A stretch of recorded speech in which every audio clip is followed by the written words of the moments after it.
Hi friends, welcome to Raga's kitchen. Friends, இன்றைக்கி வீடியோவில் ரொம்ப சுவையான மசாலா பீட்ரூட் எப்படி பண்ணலான்றது பார்க்க போகிறோங்க. கிட்டத்தட்ட இது வந்து ஒரு 4-in-1 ரெசிபின்னு சொல்லாங்க. இந்த மசாலா பீட்ரூட் வந்து நீங்கள் தோசைக்கு நடுவில் வச்சு மசாலா பீட்ரூட் தோசையாக சர்வ் பண்ணலாங்க. சப்பாத்திக்கு சைட் டிஷ்ஷாக வச்சு சாப்பிட்டாலும் ரொம்ப டேஸ்ட்டாக இருக்கும். ரசம் சாதம், தயிர் சாதம், ஒயிட் ரைஸ் இது கூடலாம் வச்சு சாப்பிட்டாலும் ரொம்ப டேஸ்ட்டாக இருக்குங்க.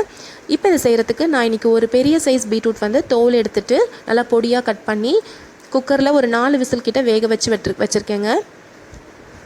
நல்லா பொடியாக கட் பண்ணதுக்கப்புறம் நீங்கள் வேக வச்சிங்கன்னா நல்லா வெந்துடும். பாருங்கள், இந்த சைஸில் கட் பண்ணால் போதும். இப்போ இது நல்லா வெந்திருக்கு. கிட்டத்தட்ட நம்ம எடுத்துருக்க பீட்ரூட் கட் பண்ணி வச்சுருக்கிறது வந்து 1.5 கப் அளவுக்கு எடுத்துருக்கோங்க. இப்போ இது கூட நம்ம சேர்க்க போகிற மசாலா இருக்குது இல்லைங்களா, அதுக்கு அரைக்க வேண்டிய பொருட்கள் பார்க்கலாம். ஒரு அரை மூடி அளவுக்கு தேங்காய், ஒரு 3 ஸ்பூன் அளவுக்கு பொட்டுக்கடலை, 1 டேபிள் ஸ்பூன் அளவுக்கு கொத்தமல்லி, 1 டீஸ்பூன் அளவுக்கு சீரகம், காரத்துக்கு ஏற்ற மாதிரி வரமிளகாய். நான் ஒரு 4 மிளகாய் எடுத்திருக்கேன். இது எல்லாத்தையும் மிக்ஸி ஜாரில் போட்டு கொரன்னு அரைச்சி எடுத்துக்கலாம். தண்ணி எதுவும் இப்போ நான் ஊற்றலைங்க. ஒரு தடவை மிக்சியில் சுற்றி விட்டுட்டு அதுக்கப்புறமா நம்ம கொஞ்சமாக தண்ணி சேர்த்துக்கலாம். இப்போ நான் கொஞ்சமாக ஒரு 1/4 டம்ளர் அளவுக்கு தண்ணி சேர்த்துக்கிறேன். சேர்த்துட்டு அரைச்சிக்கலாம். ரொம்ப நைஸாக அரைக்கணும்னு தேவையில்லைங்க. பாருங்கள், இந்த மாதிரி அரைச்சி எடுத்தால் போதும். இப்போ ஒரு 4 பல்லு பூண்டு வந்து இடித்து வச்சுக்கலாங்க. இந்த பூண்டு சேர்க்கறதுனால நல்ல வாசனையாக இருக்கும். இப்போ ஸ்டவ்வில் ஒரு வாணலி வச்சுக்கலாம். அதில் 1 ஸ்பூன் அளவுக்கு எண்ணெய் ஊற்றி எண்ணெய் நல்லா சூடாகட்டும். ஒரு 1/4 ஸ்பூன் அளவுக்கு கடுகு போட்டுக்கலாங்க. கடுகு நல்லா பொரியட்டும். கொஞ்சமாக கருவேப்பிலை சேர்த்துடலாம். ஒரு 2 வரமிளகாய் சேர்த்துடலாங்க. இடித்து வச்சுருக்க பூண்டு சேர்த்துடலாம். இது ஒரு 1 நிமிஷம் நல்லா வதக்கிக்கலாம்.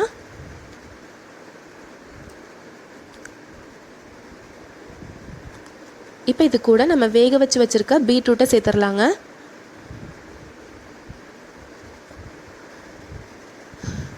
இந்த மெத்தடில் நீங்கள் பண்ணுறப்போ நல்லா ட்ரையாகவும் நீங்கள் வந்து பண்ண முடியும்.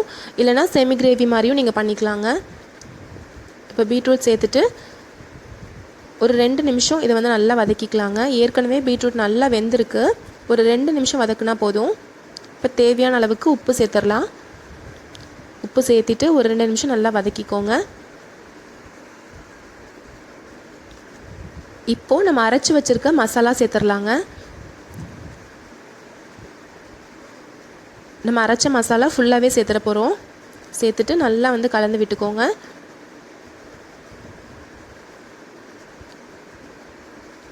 நீங்கள் சப்போஸ் கிரேவி மாதிரி பண்ணுறீங்க அப்படின்னா இது கூட ஒரு 1/2 டம்ளர் அளவுக்கு தண்ணி ஊற்றி நல்லா வந்து கிரேவி மாதிரி ரெடி பண்ணிக்கோங்க. நல்லா கொதிக்க விட்டு கிரேவி மாதிரி ரெடி பண்ணிக்கலாம். இல்லை ட்ரையாக பண்ணுறீங்க அப்படின்னா கொஞ்சமாக மட்டும் தண்ணி தெளித்து நம்ம வந்து இதை மிக்ஸ் பண்ணிக்கலாம். இப்போ இதெல்லாம் நல்லா கலந்து வரட்டும். நம்ம கொஞ்சமாக தண்ணி மட்டும் தெளிச்சிக்கலாம். அந்த பூண்டுடைய வாசனை, மசாலாவுடைய வாசனை எல்லாமே சேர்ந்து ரொம்ப சூப்பராக இருக்குங்க.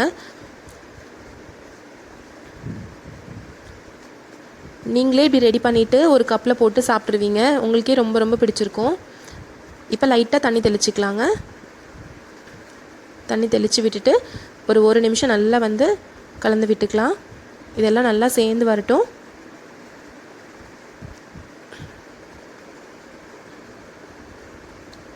சூப்பரான மசாலா பீட்ரூட் ரெடி ஆயிருங்க. இப்போ ஒரு 2 நிமிஷம் கிட்ட ஆயிடுச்சு. சிம்மில் வச்சு நல்லா கலந்து விட்டுக்கோங்க. சூப்பராக நல்லா உதிரியாக வருதுங்க. இப்போ நம்ம ஸ்டவ் ஆஃப் பண்ணிடலாம். இப்போ நம்ம இதை சர்வ் பண்ணிடலாம்.